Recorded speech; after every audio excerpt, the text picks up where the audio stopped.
Hi YouTubers, well if you're watching this you'll already have this issue. I've got a YouTube video with a sort of screen test going here with various colours coming up in the background. This particular LCD television I have is a Bush 40-inch one from the sort of early 2000s. It's pretty much just an old spare TV in my spare room. I've had this issue with it before. I'll explain to you exactly what's wrong with this and then we'll get Tor in and we'll get the whole thing stripped down, show you how to repair it. It's a fairly easy repair. There's a bit of fiddling around to get things apart, but it's not too taxing. The first thing I must cover, and it's absolutely paramount that you understand this, this is obviously for advice purposes only. You are working with electrical equipment, so it goes without saying, please take all electrical precautions very seriously. Unplug the device from the mains, leave it to discharge for a few minutes, make sure it's all electrically safe before you take the back cover off. Don't work on it with the unit plugged in and the back off at any point, no matter what. Okay, it goes without saying, and I know that's all common sense, but it has to be said, doesn't it? So there we go. The other thing perhaps will be the argument for, and some people may comment on this, electrical static discharge safety. Yes, electrical static safety is important. You should really wear an ESD strap and earth yourself, just so if you're touching any sensitive electronic equipment inside the unit, you won't spark it and cause it to fail. To be honest with you, this TV is nearly 25 years old, and as far as I'm concerned, it's just an old spare thing. And if I'm going to damage anything further to it, fine. It's not a big deal. I'm going to be replacing it anyway at some point. This repair I'm just doing purely just for demonstration purposes. I'm not really intending keeping this TV much longer, but I just thought it'd be quite good to actually maybe get it going again and maybe then give it away to a charity or something. I don't know. Anyway, so let's explain a bit about what's wrong here, shall we? I suppose the best way to describe an LCD television, liquid crystal display is what LCD stands for. So it's basically, it'd be a bit like a stained glass window. All the colours are in a piece of glass. Obviously, the colours all change and everything in the foreground. But if you think of something like a stained glass window being at the very front of your TV, and then behind that, you've got what we call a light diffuser or a light diffusing sheet, which is basically an opaque sort of sheet of plastic, white plastic, and that helps spread the light out a wee bit evenly across the screen, so it backlights it, so you don't get pin spots like we're seeing here. Now, behind that sheet, there's a big grid of LEDs, that's light emitting diodes. They're bright white pinpoint lights, and they also have a cluster of 3 lenses in front of them, 3 plastic lenses. Now, when that bright light hits the back of those lenses, it sort of spreads out in a triangle sort of shape, if you like, and it sort of dissipates the light across the back of the white sheet and then onto the front image from there. So if those lenses fall off, which is what happens in this case, that bright light then just shines quite intensely straight into the picture on the front, and that's why you're getting these white spots. So what we're doing is we're going inside, we're going to find those lenses which just fall down. It's basically the glue that they use in the factory. When it gets warm, it gets a bit soft, and eventually it sort of breaks down and then just sort of falls off. The lens just falls off. So you just glue it back on with super glue or whatever. Just be very careful you don't smudge it or anything. And you sort of keep all surfaces clean and everything. And don't do what I did last time, which looks like, well, we're going to have a look at this when we get inside the TV, but I don't know if you can see, just over on this side here, there are 2 little sort of rings. I don't know if it can actually focus on that. They're like sort of donut shapes. Perhaps that's not too clear on this particular car, but if you maybe just adjust your eyes a wee bit, you might be able to see her if I go in. No, I'm just not going to be able to show that. But trust me, there are 2 little donut-shaped circles. Yeah, there's pretty much showing it there. Donut-shaped circles, which I don't know if I've got the lenses pressing up against the diffuser sheet. I'll check that once we get the whole thing open. But anyway, let's crack on. So like I say, disconnect everything from the mains, make sure it's all safe. In fact, when I disconnect this from the mains, which I'll just do now, just to show you, I'll unplug it from the mains. There is actually an on-off switch on the front, so the TV's off, but you'll probably see here, there's a little LED. Oh, in fact, it's actually gone out already. But sometimes if this TV's been on for a long time, there's a little red LED standby light, which just remains on inside there, and it will stay lit until all the power has discharged from inside. So that's good that it's actually off there. So that's it telling me that that's now dead and ready to work on. But by the time I get the whole thing flipped over and a little towel underneath it just to prevent me from scratching it or whatever. So the power is off. I'm going to stick a towel underneath it and have it face down. We'll get the base off it, and then we'll take the back off, and we'll show you how we take the rest of it apart. Okay, so I'm going to pause here and we'll be back in a sec. Okay, so I've got the TV now flat down on a big towel on my dining table here, and I've got the stand hanging over the edge of the table just so that everything's flat. I can see now I've got 1, 2, 3, 4, 5, 6 screws to take out here. That will take the stand off, and then I can also see the power cable going in here, and there's little screws to take out as well. They seem to be marked M and things like that as well. So what might be an idea is maybe just get some little tabs or something and write the letter M on them. And then, for example, the lid off an aerosol can or something, and just keep your screws in individual little pots like that. That's sometimes what I do from taking something like this apart. A lot of them appear to be marked M anyway. The other thing to watch for when you're taking this apart, a lot of TVs are like this. I've seen these kind of clips before. You'll see there's a little screw here. When you take that screw out, that allows this plastic tab to slide that way, and then you lift that tab out. So, and you have to do that all the way around, and they all have to be lifted out. The first time I did this TV, I hadn't realised that, and it took me ages to figure it all out. But it's just a little tip for you there. So you undo the screw, slide the tab, and then the plastic tab lifts out. Putting it back together is the reverse process. You put the tab in, slide it along so that the screw hole lines up, and then you pop the screw in. All right, so last thing I would say as well, if when you're taking the back off, there's bound to be some sort of fiddling about with getting this mains cable to sit in the right position. So just be wary of that, because the back won't go on properly if you don't have that in place. There's quite a lot of screws to take out here, guys, so I'm going to pause the video again, and then once I get the back off, I'll show you the next step. And just for reference, guys, I'm just going to show you one of these here, just so you can see how these actually operate. So the little clip I'm talking about here, you can see there's something called plus and minus on it, or something, or a little arrow or whatever. Anyway, undo the screw, like so. And then you slide the catch across like that, and then it just lifts out. He said confidently. There we go. You can see there's a little sort of notch thing in there. I think there are metal things in the back of here, if I remember rightly. So when we get the back off, we'll maybe look at those, because I think there's little metal things that actually sit in place there too, and they're a bit fiddly to line up. I'll remember once I get them apart. So again, it's just something to watch for, but I just thought I'd show you that very briefly. All right, just one quick point here then. I've got all the screws out that I can see, and I've got one section here that now lifts up completely. Now that looks like where the power lead and everything goes in. So this should lift out as one piece. I can also see there's a DVD player over here. So I'm just going to be careful in case there are any connectors, etc. But like I said, this mains cable here, it's probably got a little slot that it sits into, and I reckon we'll have to feed all the mains cable up through there, or maybe detach it on the inside somehow. We'll just move things slightly out of the way and see if we can see. Right, so where the mains lead comes in, you can see where it goes off to on the board there, I think. Does it go way off up the top? Oh, I don't know, I can't quite see. Anyway, I'll figure it out. It's going to be that blue and brown connector right there. So the cable seems to come in, it goes over to the switch and then back out.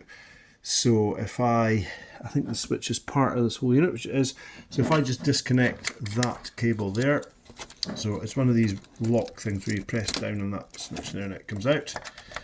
I'll just check as I'm lifting it if there's anything else holding this in place. Yeah, there's bits of tape and things like that that are holding everything down, but that's pretty much clear and seems to come off as one unit. So I'll just remove all that tape. I'll not try and... Oh boy, what fell down there? Oh, it's something in my toolbox, that's fine. Right, okay, panic over. So we will just untape all that stuff, and then I'll get this one section off, and then we'll work on the rest of it.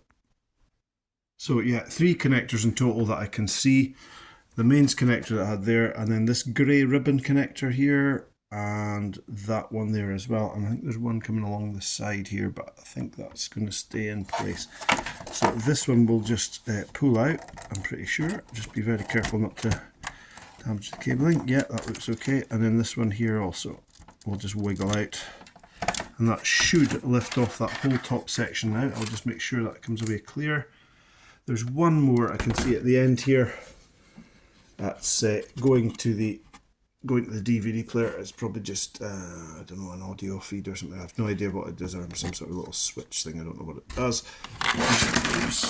See, doing this one-handed is just a pain in the ass, isn't it? And that is now lifting clear, and that whole section comes away, and that's just the mains cable trailing off the end of it. So I'll get that out of my road, and we'll continue on after that. Okay, the next stage I had to turn the TV round, just so I've got enough room to flip it over. Probably see there, so if I have to open anything out. There's a circuit board right along the bottom here. This connector had to come out, and it is just one of these pincher connectors where you pinch the sides and just lift it back, slide it out. And then the whole of this section here, these circuit boards, the green, you can see here, it seems to be two linked together really. They're held in these rubber mounts here, so it was just a case of bending the rubber back and just prising them gently out and flipping them over to lay them out of the way. Okay, so our video connection is now disconnected to the LCD, and this will be the driver board, I imagine, for the whole thing. That's all out of the way too.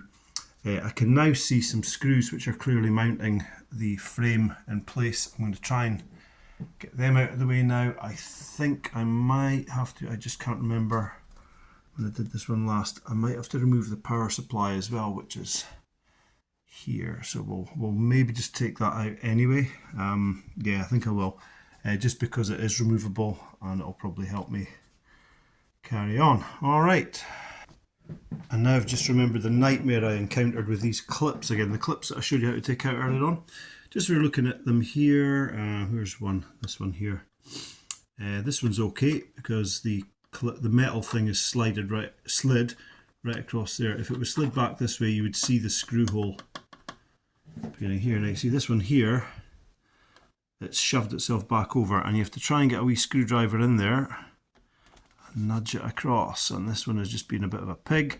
But as you can see, the issue I then have to get something maybe a bit thinner and down there, a hook or something, and just slide that back out.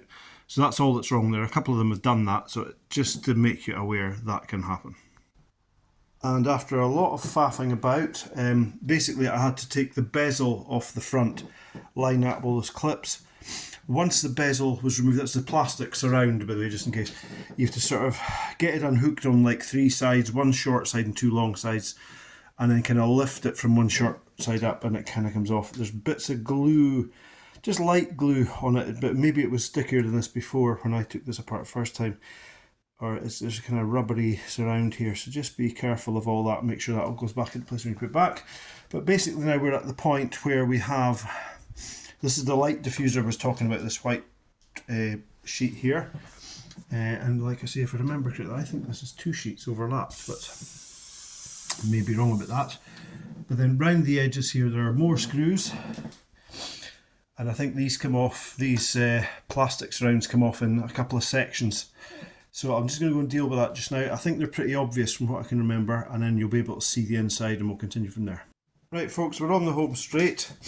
After I got the bezel off the LCD out of the way, there were also these strips around the side which were a pig to take off. But like I say, if you just look at how they are before they come off, look at where there's these little sliding in metal clips, a couple of them fell out. I'll figure out how to put them back in later.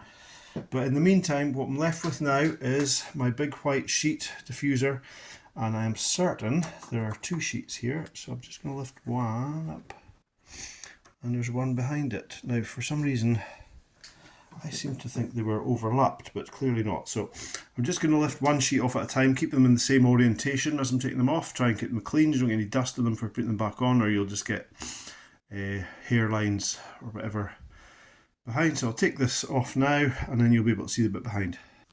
Right, so as it turned out, there were 3 sheets in the back there. They were just layered. They obviously come off in a particular order, and now you can see what I'm talking about with these LEDs and lenses. So What the best thing I would say to do, not to heat them up and do them all, but you can see one at the bottom here has not got a lens thing over it, and lo and behold, there's one of the lens things lying loose. So there's another loose one there, and there's the third loose one right there. So I've got 3 loose lenses all sat together, so you can see the way up they sit. Probably just go around all the other ones and give them a little wiggle and just see if there are any more that are loose. If there are, you might as well just pop them off now. There's an argument to be made for heat them up and then soften the glue and break them off and then stick them back on with stronger glue. You can do that if you like. I'm lazy, so I'm not gonna. The only other thing I was going to look at was, like I said, I had those 2 sort of press marks there. Where are those? I remember it's round about this area here. Aye, that one's loose again, so I'll redo that one too. But yeah, you get the idea. The LED is just a very bright spot that would just shine out of there if it didn't have the little lens thing over the top of it. Let me find a lens and put it over the top for you, just to let you see.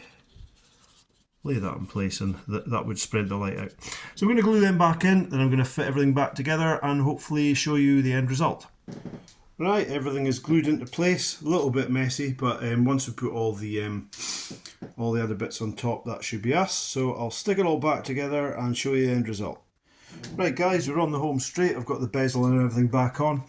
I have a couple of these clips again, like I mentioned before. There's one that's actually managed to line itself up. So I've got like a spring hook. Well, it's not a spring hook, but it's out of my spring hook set. It's a little very sharp tool with a good sharp edge in it. Maybe a flat blade screwdriver will do the same job, but just use that to shove everything up into place until it's high enough up to line up with one of these plastic doofers, for wanting a better name.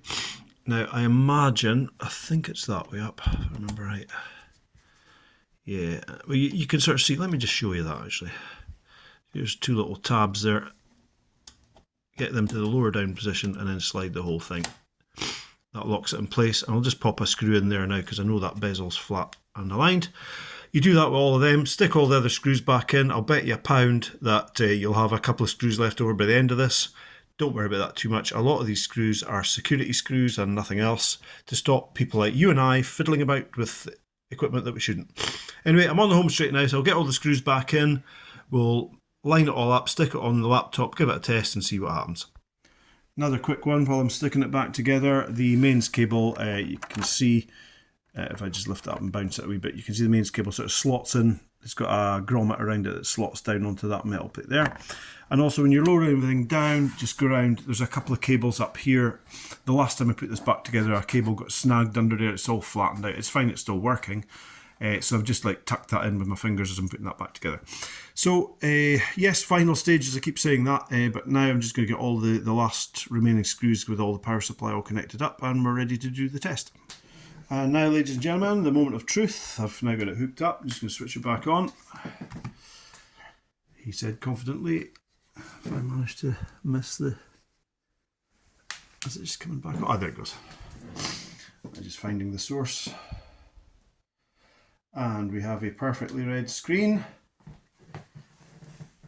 with, ladies and gentlemen, no trace of. So let's just move it on a couple of frames.